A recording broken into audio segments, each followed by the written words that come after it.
പാനൂർ സ്ഫോടനത്തിൽ CPIഎമ്മിനെ പ്രതിരോധത്തിലാക്കി remand report. ഒരാളുടെ മരണത്തിനിടയാക്കിയ bomb നിർമ്മാണം ലോക്സഭാ തെരഞ്ഞെടുപ്പ് ലക്ഷ്യമിട്ടെന്നാണ് റിമാൻഡ് റിപ്പോർട്ടിലെ സുപ്രധാന പരാമർശം. രക്ഷാപ്രവർത്തനത്തിന് ചെന്നു എന്ന് CPM സംസ്ഥാന സെക്രട്ടറി ന്യായീകരിച്ച DYFI പ്രവർത്തകൻ അമൽ ബാബു തെളിവ് നശിപ്പിക്കാൻ ശ്രമിച്ചെന്നാണ് റിമാൻഡ് റിപ്പോർട്ടിലുള്ളത്. അന്വേഷണം തൃപ്തികരമല്ലെങ്കിൽ മറ്റ് ഏജൻസികളെ ആവശ്യപ്പെടുമെന്ന് K. സുധാകരൻ വ്യക്തമാക്കി. അതെ, ദിവസങ്ങൾക്ക് മുമ്പ് പാർട്ടിയുടെ പ്രാദേശിക തലത്തിൽ ചർച്ച നടത്തിയാണ് ഈ ബോംബ് സ്ഫോടനത്തിന് തുടക്കം കുറിച്ചത്. അതുകൊണ്ട് രാഷ്ട്രീയമാണ്. തെരഞ്ഞെടുപ്പ് രംഗത്ത് കോൺഗ്രസിൻ്റെ ഇടതുപക്ഷ UDFിൻ്റെ ആളുകളെ ഭയപ്പെടുത്തി ആശങ്കാഭരിതരാക്കി തെരഞ്ഞെടുപ്പിൻ്റെ ആക്റ്റീവ് സ്ക്രീനിൽ നിന്ന് മാറി നിൽക്കാനുള്ള ലക്ഷ്യം വെച്ചുകൊണ്ടാണ് അവർ ഈ തീരുമാനം ഇംപ്ലിമെൻറ്റ് ചെയ്തത്. പാർട്ടി അറിഞ്ഞുകൊണ്ടാണ്.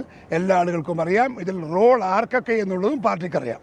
മുതിർന്ന നേതാക്കന്മാർക്കടക്കം ഇതിനകത്ത് അറിവുണ്ട്. അവരെ സമ്മതത്തോടു കൂടിയാണ് ഈ സംഭവം നടന്നത്.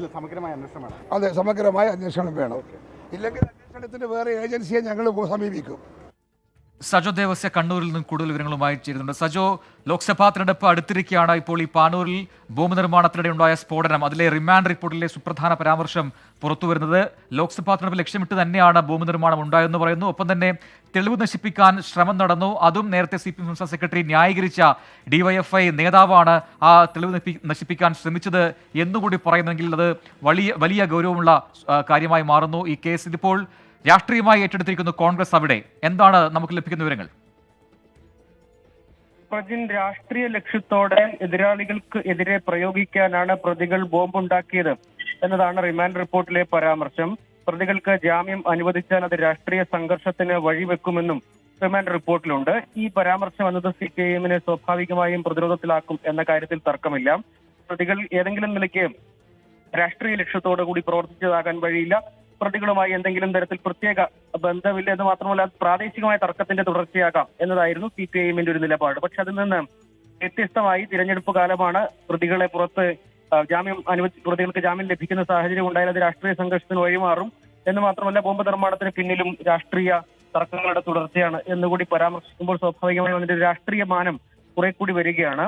CPM വാദത്തിന് വിരുദ്ധമായ ഒരു വാദം യഥാർത്ഥത്തിൽ കോടതിയിൽ റിമാൻഡ് റിപ്പോർട്ടിലൂടെ പോലീസ് സമർപ്പിക്കുന്നു എന്നൊരു സാഹചര്യമുണ്ട്. എന്ന് മാത്രമല്ല CPIഎം സംസ്ഥാന സെക്രട്ടറിയും DYFI യൂണിറ്റ് സെക്രട്ടറിയെ പരാമർശിച്ച് രക്ഷാപ്രവർത്തനത്തിന് പോയയാൾ അദ്ദേഹവും കേസിൽ ഉൾപ്പെട്ടു എന്നൊരു പരാമർശം നടത്തിയിരുന്നു.